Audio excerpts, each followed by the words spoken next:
de Xindaico, perdido na mata. Tá gravando? Gravando.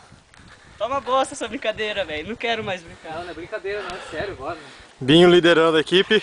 A gente entrou numa trilha que parecia certa, mas a gente foi seguindo as placas e acabaram as placas. E caímos na casa de um pescador.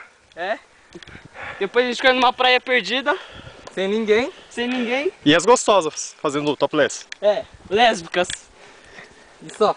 É, por isso a gente tá voltando, tudo lésbica. Tentando voltar. Takao, Lá atrás, dá uma olhada lá atrás, o pessoal todo morto. Sato. E cadê o pessoal, velho? Peraí, tinha um bicho seguindo a gente, peraí. Rapaz, cadê o pessoal, velho? Tá vindo alguém ali. Tá vindo. Vamos aí, galera. Vamos aí, time.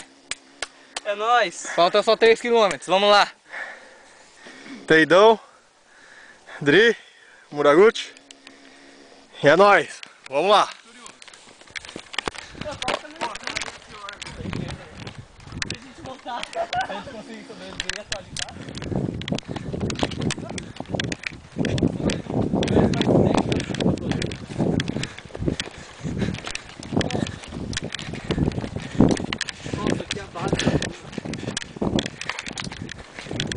Essa areia mata, hein?